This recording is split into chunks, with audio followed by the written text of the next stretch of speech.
today's video, we're going to look at the if function in Excel, and we're going to look at using it in two different ways. Let's pretend we have this imaginary company, and we have different accounts that owe us money. Some of them have paid us, and some of them haven't. And what we do is we send out letters to companies that owe us money, and we want Excel to tell us which accounts we need to send these letters to. So we're going to use the if function to go ahead and tell us that. So we'll put our cursor here in E11. We'll go ahead and click Insert Function, and if you're not familiar with these functions, I would encourage you not to manually hand key in these functions. I would use the Insert Function Builder to help us with that. In our search for function, we want to go ahead and type in if. We'll click Go. And with that, if selected, we'll go ahead and click OK. So the first thing Excel is asking us is, what do you want us to look for?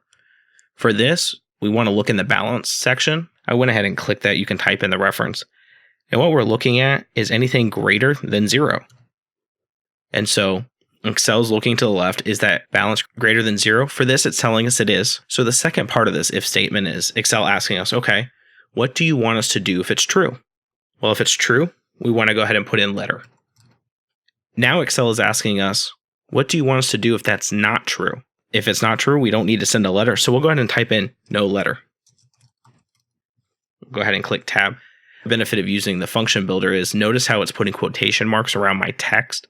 That's a requirement of the function. And if you're manually hand keying in the function, you're going to want to remember that, or you're going to get an error message back. We'll go ahead and select OK. And it tells us for this first account that we need to go ahead and send a letter. And what we'll do is we'll just use the drag fill to fill in the rest of those for us.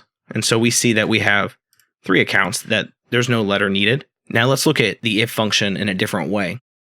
The first time we use text to kind of just give us an identifier if we need to do something or not. Let's pretend any account that owes us a balance when we're figuring out these letters, they're going to owe us a 5% increase on their bill.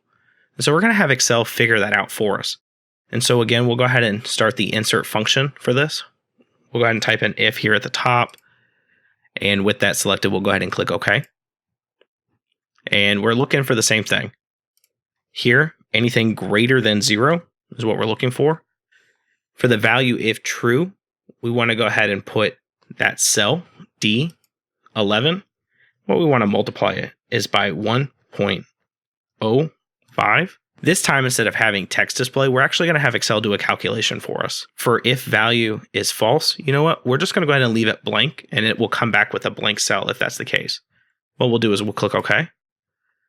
And so we see that the new balance for Mark's Automotive is going to be $8,450. So let's go ahead and have Excel do the remaining calculation for us. We see that most of the accounts are going to have that new balance, but those 3 accounts that have no letter, notice it just comes back with false.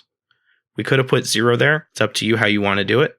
Hopefully this video is helpful to you, and as you're working in Excel, it makes your life just a little bit easier. Thank you for watching this video. My hope always as I create new content is that my viewers feel better able to carry out tasks in Microsoft. If you like the video, make sure to give it a thumbs up. Let me know that you liked it. And don't forget to hit that subscribe button. That way you get a notification when I release my next video. Do you have a suggestion on a video that I should make?